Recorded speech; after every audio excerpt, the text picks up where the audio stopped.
యేసుక్రీస్తు నామానికి స్తోత్రాలు. అందరికీ ప్రైజ్ ది లార్డ్. ఈ దినము దేవుడి వాక్యం మనం జ్ఞాపకం చేసుకుందాం. కీర్తనల గ్రంథం 22వ అధ్యాయము కొన్ని మాటలు చదువుకుందాం. నా దేవా, నీవు నన్ను ఎలా విడనాడితివి? నన్ను రక్షింపక నా ఆర్తధ్వని వినక నీవేలా దూరముగానున్నావు? నా దేవా, పగలు నేను మొర్రపెట్టుచున్నాను, రాత్రివేళ నేను మౌనముగా ఉండలేవు. అయినను నీవు నాకు ఉత్తరం ఇయ్యకున్నావు. హల్లెలూయా. ఇక్కడ దావీదు అరణ్యమందు ఆయన పాడుతున్నాడు. ఎందుకు? నిత్యము ఆయన సౌలు చేత తరమపడుచున్నాడు. అరణ్యంలో నానా విధములైన బాధలైన పడుచున్నాడు. కాబట్టి దేవుణ్ణి అడుగుచున్నాడు, నా దేవా, నన్ను ఎలా చేయి విడిచితివి? నన్ను రక్షింపక నా ఆర్తధ్వని నువ్వెలా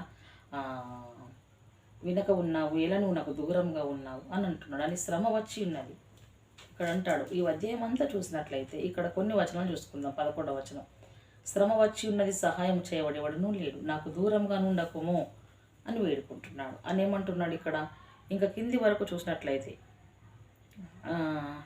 నా బలము ఎండిపోయి చిల్ల పెంకువలాయను, నా నాలుక నా దవడను అంటుకొని ఉన్నది అని బాధపడుతున్నాడు. బాధపడుతూ ఒక మాట అంటాడు ఆయన ఏమని? ఖడ్గము నుండి నా ప్రాణమును, కుక్కల బలము నుండి నా ప్రాణమును తప్పింపుము. హల్లెలూయా. దేని నుంచి అంటున్నాడు దావీదు రాజు? ఖడ్గము నుండి నా ప్రాణమును, కుక్కల బలము నుండి నన్ను రక్షించుము, నా ప్రాణమును రక్షించుము అంటున్నారు ఇక్కడ. నా ఖడ్గం నుండి నా ప్రాణమును, కుక్కల బలం నుండి నా ప్రాణమును తప్పించు. కుక్కలు ఎవరు? మనం చూసుకుందాం ఇక్కడ, సరేనా? 25వ కీర్తన 20 వచనం చూసుకుందాం. ఏమని? నేను నీ శరణు జొచ్చి ఉన్నాను, నన్ను సిగ్గుపడనీయకము, నా ప్రాణమును కాపాడము, నన్ను రక్షించము అని దావీదు దేవుడిని మొర్రపెడుచున్నాడు. ఏమని? నేను నీ శరణు జొచ్చి ఉన్నాను ప్రభువా, నన్ను సిగ్గుపరచకు. దేవా, నా ప్రార్థన వినట్లేవు, దినరాత్రులు మొర్రపెడుచున్నాను, ఆయనను నేను మానక రాత్రింబగలు నేను అడుగుతున్నా, నాకు ఉత్తరం ఇస్తలేవు నువ్వు. నన్ను ఖడ్గ బలము నుండి నా ప్రాణమును, కుక్కల బలం నుండి నా ప్రాణమును తప్పించు ప్రభా. శ్రమ వచ్చి ఉన్నది ప్రభా, రక్షించువాడు ఎవ్వడు లేడు ప్రభా అని దావీదు రాజు పదే దేవుడి దగ్గర మొర్రపెడుచున్నాడు. మొర్రపెట్టేమంటున్నాడు?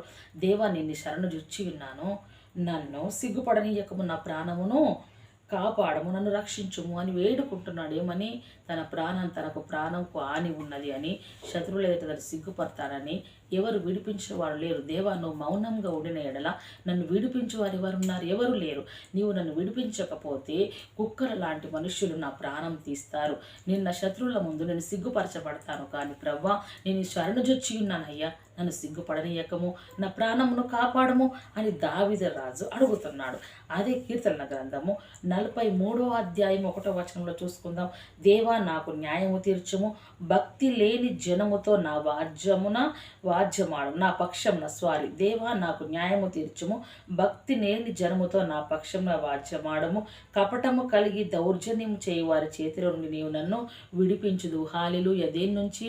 ఇక్కడ అంటున్నాడు, దేవా, నాకు న్యాయం తీర్చు, నా శత్రువులు నన్ను తరుముచున్నారు ప్రవ్వా, నన్ను తరుముచున్నారు, కుక్కలా తరుముచున్నారు నన్ను ప్రవ్వా, నన్ను కుక్కల బలం నుండి విడిపించుము, భక్తి లేని జనముతో నా పక్షంలో వాద్యమాడు. ఎవరితో? నా పక్షం అంటే దావీదుతో వాద్యమాడు వారు ఎవరు ఆడుతున్నారు? భక్తి లేని జనము. ఎలా ఆడుతున్నారు? దౌర్జన్యము చేయొచ్చు. అంటే దౌర్జన్యము అంటే అన్యాయంగా ఒకటి మీద పడడము, అన్యాయంగా ఒకటి సొత్తు లాక్కోవడము, అన్యాయంగా ఒకరిని తరమడము, అన్యాయంగా ఒకరిని కురుంగదీయడము, అన్యాయము ప్రతీది. కాబట్టి దాన్ని దౌర్జన్యము అని అంటాము. దౌర్జన్యము చేయుచున్నారు, భక్తి లేని జనముతో నా పక్షంగా వాద్యమాడు తండ్రి, నన్ను విడిపించు.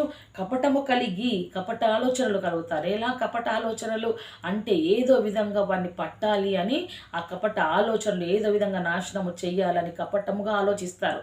వాళ్ళు ఏ రీతిగా తప్పించుకొనకూడదని ఆలోచిస్తారు. అటువంటి వారిని దావీదు అంటున్నాడు, కపటము కలిగి దౌర్జన్యము చేయి వారి చేతిలో నీవు నన్ను విడిపించుదు ప్రవ్వా.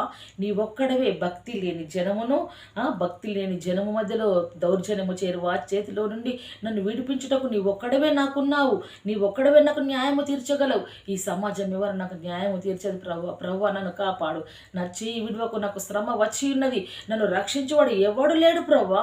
ఖడ్గం నుండి నా ప్రాణమును, కుక్కల బలం నుండి నా ప్రాణమును కాపాడము ప్రవ్వా, నన్ను రక్షించు, నేను శరణు జొచ్చి ఉన్నాను అయ్యా, నా తండ్రి నీకు నేను శరణు తెచ్చాను, నీకు మొర్ర పెడుతున్నా, నాకు న్యాయము చేయము. భక్తి లేని జనముతో నా పక్షంగా నువ్వు వాద్యమాడు. నేను వారితో వాడలేను వాద్యం, ఎందుకంటే వారు భక్తిహీనులు బుద్ధిహీనులు కాబట్టి వారితో నాకు అవసరం లేదు. నీకు అప్పచెప్తున్నా నా యుద్ధము, నా వాద్యం నువ్వాడు. కపటము కలిగి దౌర్జన్యం చేయి వారి చేతులను నన్ను విడిపించు ప్రభువా, కేవలం నువ్వు ఒక్కడవి విడిపించగలవు అని దేవుడికి దావీదు మొర్రపెడుచున్నాడు. ఇక్కడ ఏమంటున్నాడు? కీర్తనల గ్రంథము 59:2 చూసినట్లయితే ఏమంటున్నాడు? పాపము చేయి వారి చేతిలో నుండి నన్ను తప్పింపుము, రక్తపారాదుల చేతిలో నుండి నన్ను రక్షింపుము. హల్లెలూయా. ఇక్కడ గమనిద్దాం, కుక్కలెవరు, శత్రువులు ఎవరు అనేది ఖడ్గం ఎలా చూస్తున్నారు అనేది. పాపము చేయి వారి చేతిలో నుండి నన్ను తప్పింపుము, రక్తపారాదుల చేతిలో నుండి నన్ను రక్షింపుము. ఎలా? వాళ్ళు రక్తము కారేట్లు బాధ పెట్టగలుగుతారు, అటువంటి ప్రజలు ఉన్నారు. ఎవరు వాళ్ళు? పైన వచనం, పాపము చేయి వారి చేతుల నుండి. పాపము చేయి వారే ప్రజల్ని తరుముతారు, పాపము చేయి వారే అన్యాయంగా దౌర్జన్యం చేస్తారు. భక్తిహీనులు మాత్రమే ఇతరులపైన కపటముగా ఆలోచిస్తారు. మరి మనం ఎలా ఉన్నాం? కపటము కలిగి ఇతరులపైన ఆలోచన చేస్తున్నామంటే మన భక్తిహీనులం, దౌర్జన్యము చేస్తున్నామంటే భక్తిహీనులం. మనము ఇతరులను హింస పెట్టి తరుముచున్నాము అనంటే మనము పాపములో ఉన్నవారం. మనం విడిపించలేకపోతున్నాం కదా, అటువంటి కార్యాలు చేయలేకపోతున్నాం కాబట్టి ఎలా భక్తి పరలం అవుతాం? కాబట్టి మనము భక్తిహీనులము. అక్కడ అంటున్నాడు, పాపము చేయి వారి చేతులు నన్ను విడిపించు ప్రభువా, విడిపించు వారు పాపాత్ములు అని దావీదు రాజు అంటున్నాడు. అదే కీర్తనల గ్రంథము 71:14 చూసుకున్నట్లయితే ఇక్కడ దేవుడు వాక్యం ఏమంటున్నది? నేను ఎల్లప్పుడూ నిన్ను కీర్తింతును, మరి ఎక్కువగా నేను కీర్తింతును ప్రభువా, నన్ను విడిపించు.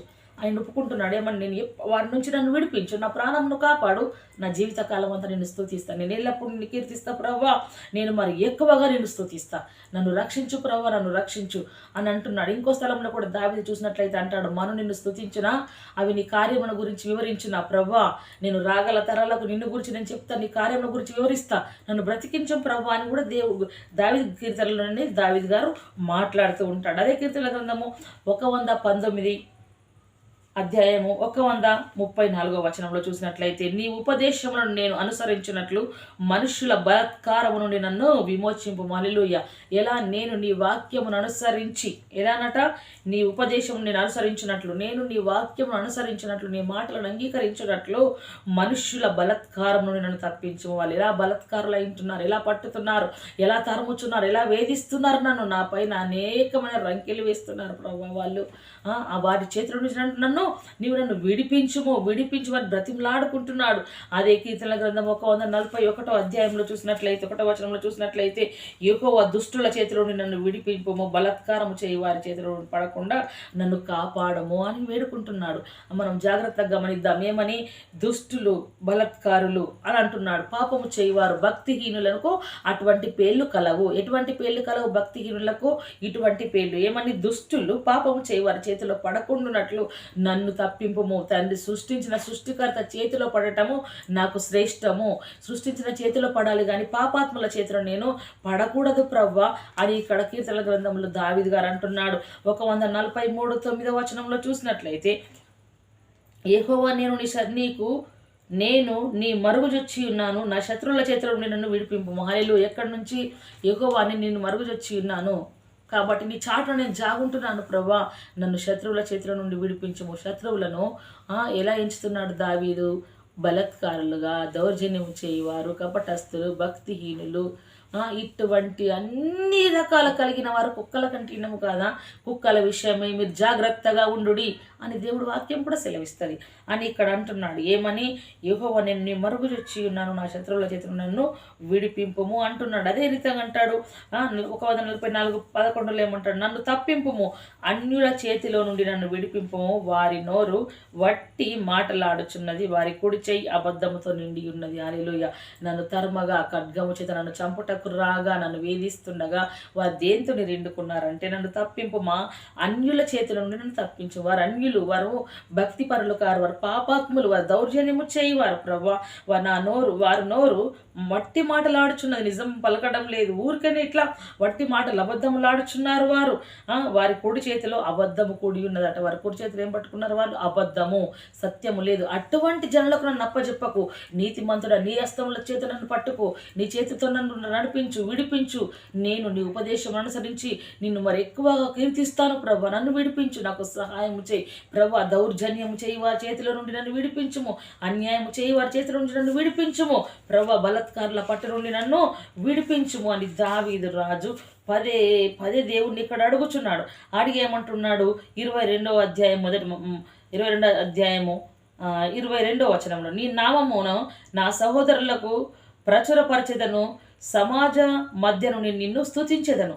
ఇలా నన్ను నీవు కాపాడితే నేను నిన్ను ఎలా స్తుతిస్తానంటే, నీ నామమును నా సహోదరులకు ప్రచురపరిచేదను, సమాజం మధ్య నేను స్తుతిస్తా ప్రభా. ఇలా కొండల్లో, గుట్టల్లో, లోయల్లో నేను ఇన్ని శ్రమలలో ఉండి దాగి దాగి నిన్ను స్తుతిస్తున్నాను కదా. రేపు నీవు నాకు కార్యం చేయి ప్రభా. విడిపించు, నన్ను రక్షించు. ఇటువంటి ప్రజల నుంచి నువ్వు నన్ను రక్షించి విడిపిస్తే నేనేం చేస్తా? నీ నామము నా సహోదరులందరికీ ప్రచురం చేస్తా. అదే కాకుండా సమాజం మధ్యలో నేను నిన్ను స్తుతిస్తా ప్రభా. అంతటి కృప నాకు ఇయ్యవా? అంతటి సహాయం నాకు చేయవా? నన్ను విడిపించు అని దావీదు మొర్ర పెట్టుకుంటున్నాడు. ఏ విధముగానంటే ఆయన మొర్ర పెట్టడము, దావీదు విడుదల కొరకై ప్రార్థన చేసినట్లు మనం చూస్తున్నాం. దావీదు రాజు ఏమని విడుదల కొరకు దేవుడి సన్నిధిలో ఆయన ప్రార్థన చేశాడు. అటువంటి విడుదల ప్రార్థన మనం చేస్తున్నామా? మనల్ని భక్తిహీనులు తరముచున్నప్పుడు, అన్యాయంగా మన మీద రంకెలు వేస్తున్నప్పుడు, కపటము ఆలోచన కలిగి దౌర్జన్యంగా మన మీదికి వచ్చినప్పుడు మనం ఎవరిని ఆశ్రయిస్తున్నాం? దయచేసి లోకాన్ని మాత్రం ఆశ్రయించద్దు. లోకంలో ఎక్కడ చూసినా అవినీతి, అన్యాయము, కపటము, భక్తిహీనుల చేతులు ఎంతటి విషయంలైనను నువ్వు ఎప్పుడు చూడకుని పరిస్థితులన్నీ చుట్టూ ఎంత వ్యతిరేకించినను సరే, సర్వశక్తి గల దేవుడి చేతిలో పడు. భక్తినుల చేతులను విడిపించుము ప్రవ్వా. వారి పాపం చివరి పట్టణ నన్ను విడిపించుము. చేసిన వాడి చేతిలో పడితే పాడైపోయిన పాత్రను బాగు చేయటకు దేవుడు సమర్థుడు. ఎందుకంటే కుమ్మరి వారి ఇంటికి వెళ్తే ఇచ్చిపోయిన కుండను మళ్ళా సారపిది అదే మట్టిని పెట్టి మళ్ళీ తయారు చేస్తాడు. ఎందుకు? అది బాగు చేస్తాడు. ఎందుకు? అది వాడబడటకు. అందుకే క్రీస్తు యేసు చేతులని మనం పడ్డామనుకో, దేవుడే మనల్ని బాగు చేస్తాడు, ఆయన రక్షిస్తాడు. ఈ ఆపదలన్నీ తొలగిపోయే వరకు నీ రెక్కల కింద మమ్మల్ని కాపాడు ప్రభా. మేము నీ శరణు జొచ్చిరండి, నీ శరణు మరుగై ఉన్న ప్రభా అంటున్నాడు. ఏమని? నేను నీకు మరుగై నీ రెక్కల కింద మరుగై ఉన్న ప్రభా. నేను దాక్కొని ఉంటున్నా ప్రభా. ప్రజలు తరుముతుంటే దాగి ఉంటున్నా. విడిపించని వేదన కలిగి ఏడుస్తున్నాడు దావీదు. ఆయన రాజు అవుట కంటే ముందుగా అనుభవించిన శ్రమలలో ఆయన దేవుడి సన్నిధిలో విడుదల కొరకై చేసిన ప్రార్థనగా మనం ఇవి చదువుకున్న వాక్యములన్నీ చూస్తాం. విడుదల కొరకు దావీదు చేసిన ప్రార్థన. కాబట్టి మనము కూడా అట్టి ప్రార్థన చేసి దేవుడు మహిమను పొందుకున్నట్లు ఆయన కృప మనకిప్పుడు తోడై నడిపించునుగాక. ఆమేన్. Praise the lord. అందరికీ దయచేసి అందరూ సబ్స్క్రైబ్ చేయండి.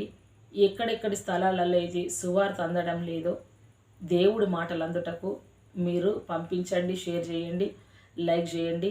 మెనోహో జీసస్ ఛానల్ గురించి ప్రార్థించండి. ఈ మెనోహో జీసస్ ఛానల్లో మీరు కూడా ఒక పాత్రగా వాడబడుటకు ప్రభు సన్నిధిలో మీరు కూడా పాల్గొనండి. ఆమేన్. Praise the lord.